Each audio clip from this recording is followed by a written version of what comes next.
Ok, uma boa tarde a todas e todos. Meu cumprimento aqui ao deputado Edivaldo de Holanda Júnior, a deputada Rejane, a minha amiga e companheira aqui de discussões, a Denise, a quem já agradeço também todo o apoio na discussão do texto e do trabalho que vocês têm aí na pasta, e que é o estudo que nós fizemos sobre essa questão da redução da jornada da enfermagem para 30 horas. Eu estou falando aqui redução, eu sei que é regulamentação, mas nesse caso eu estou analisando qual é o efeito da redução mesmo em relação às jornadas de trabalho contratadas e que estão em vigor hoje, né? Em função da regulamentação. Então, eu vou passar rapidamente, a minha ideia era apresentar um pouco mais detalhadamente a metodologia para chegar aos resultados, mas vou correr bastante na metodologia até para permitir haver uma maior discussão aqui nesse final de audiência. Alô? Alô? Não. Não, mas não tem problema, eu posso falar aqui mesmo. Bom, esse estudo foi feito a pedido da Confederação Nacional dos Trabalhadores da Saúde, em 2009, a respeito dos possíveis impactos desse projeto de lei, né, o interesse em debater esse assunto, e também, não só pela Confederação, todas as entidades que fazem parte do fórum, né, a Federação dos Enfermeiros, o COFEM, a ABEM, também reforçaram a importância do estudo e me ajudaram bastante digamos assim, no debate até chegar a esse formato final.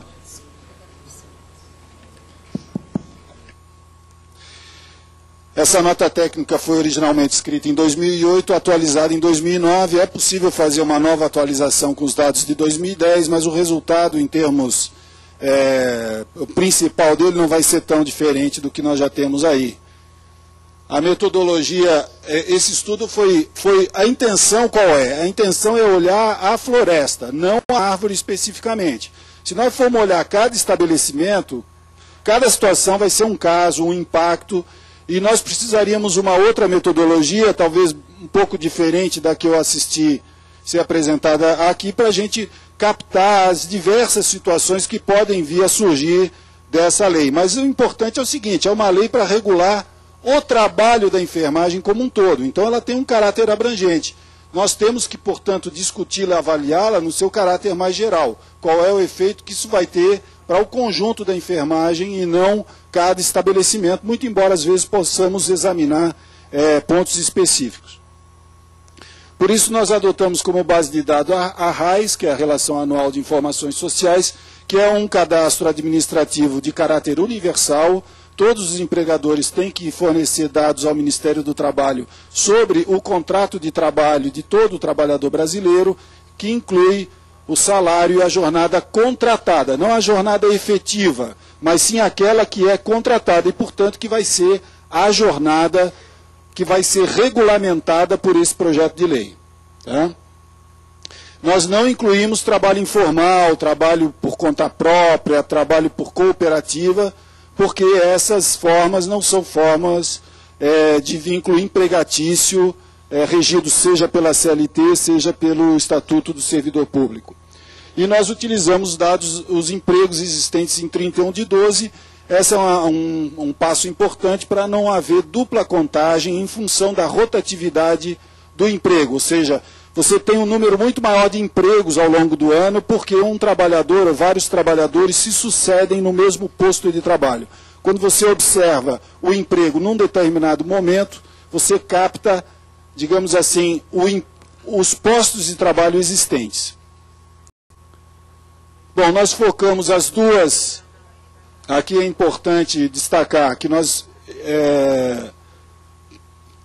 incluímos no nosso estudo as duas CBOs, ou seja, cada trabalhador, quando é registrado, ele tem uma CBO, e pegamos a CBO dos enfermeiros e dos auxiliares e técnicos de enfermagem.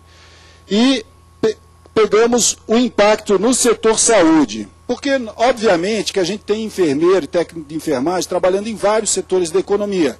Por exemplo, numa indústria você pode ter um enfermeiro ou um técnico trabalhando num posto de saúde do trabalhador. Mas para uma indústria, o impacto dessa medida vai ser desprezível, irrisório, do ponto de vista dos efeitos Então nós vamos focar aqui na questão do setor da saúde, que engloba também a administração pública. Por quê? Porque muitos enfermeiros, acho que é um dos maiores empregadores de enfermeiros, técnicos e auxiliares, são prefeituras, governos de estado, que estão no setor, não no setor da saúde, mas estão no setor da administração pública, para efeito das estatísticas, todas as estatísticas que você tem no Brasil.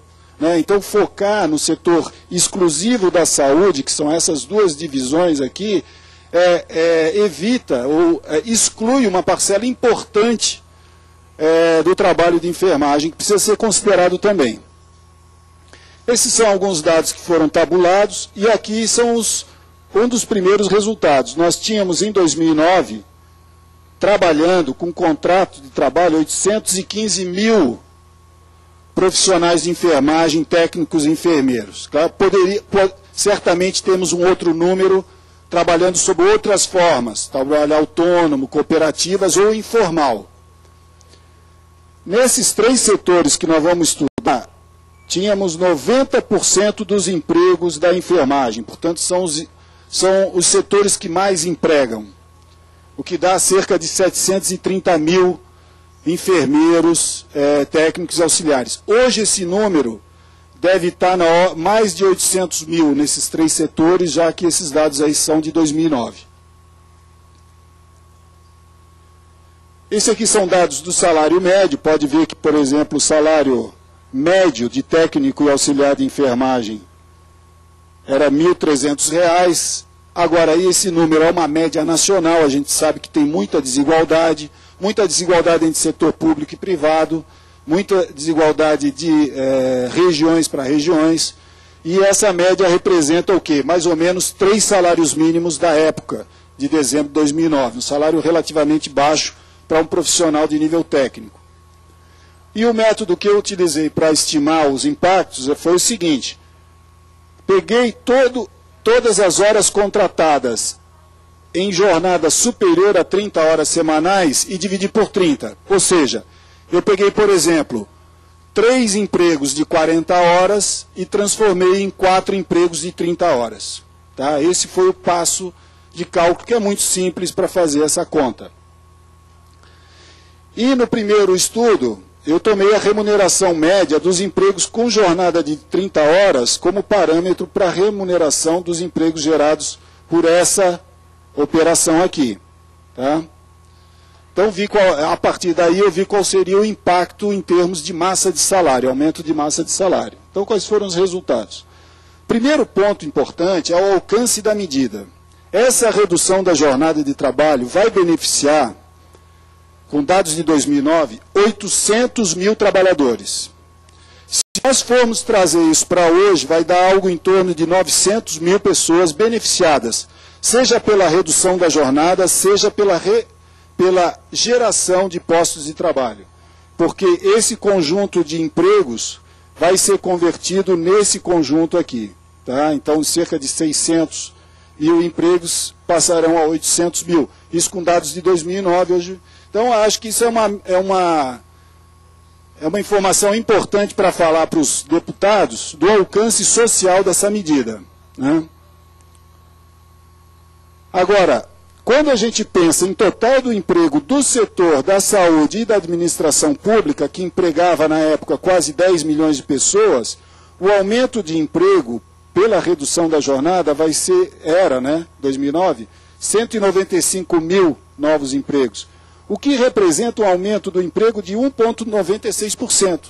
É claro que para o pessoal de enfermagem representa 26,6%, mas a conta que o doutor Eduardo apresentou, que utilizou justamente essa tabela, esqueceu de dizer que naquele mesmo estabelecimento hospitalar, o número de empregados no total era bem maior do que aquele que ele indicou. Portanto, o impacto no total de empregos e de folha de salários não era o mesmo que ele estava apontando ali. Então, esse ponto talvez a gente pudesse ter uma discussão mais aprofundada, infelizmente não deu. E com relação a gasto com remuneração, o resultado é ainda menor. Ou seja, isso aqui é uma folha mensal do setor saúde e administração, 21 bilhões por mês em 2009, passando para 21.200 com a redução da jornada de trabalho, ou seja, um incremento mensal de 280 milhões, o que significa 1,33% apenas.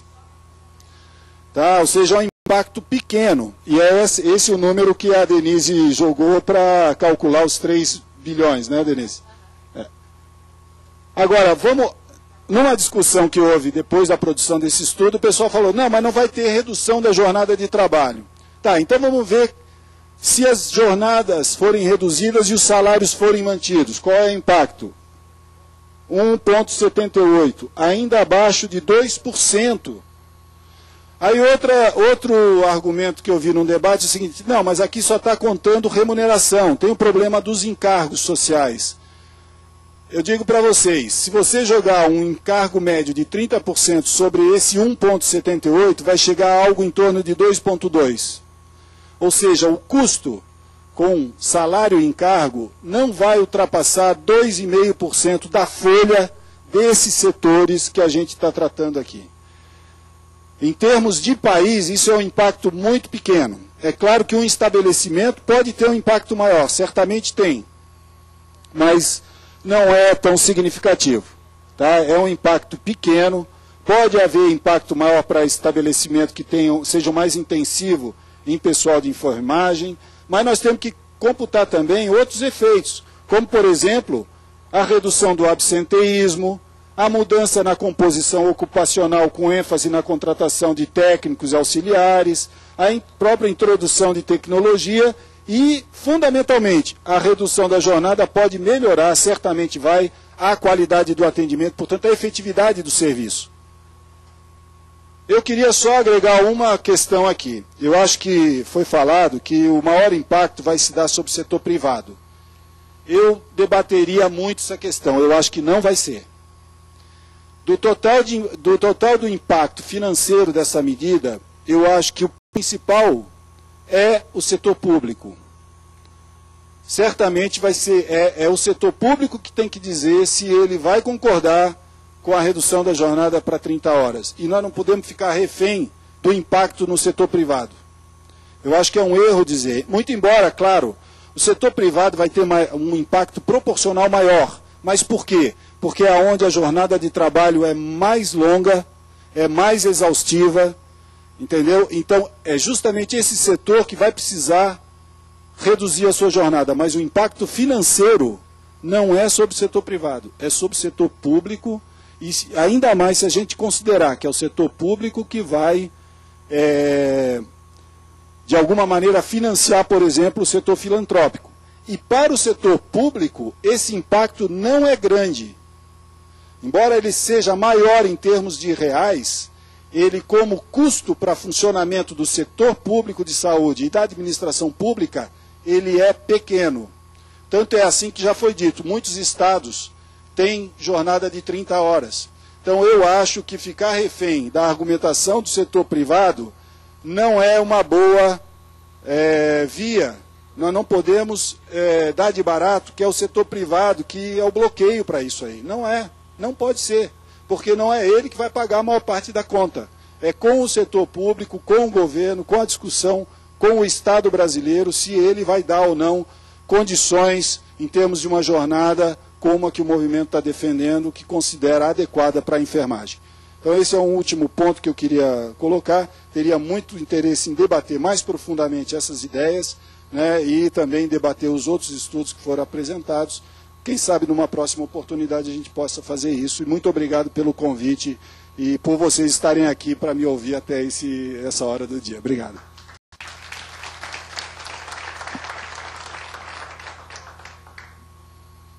Queria agradecer e parabenizar o Sr. Clóvis Scherer pela brilhante exposição.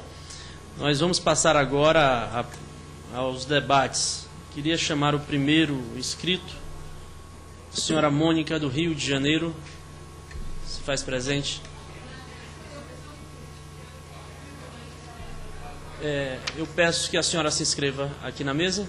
Enquanto eu passo para o segundo, já que a senhora Mônica não se encontra, o senhor Mário, da CNTS.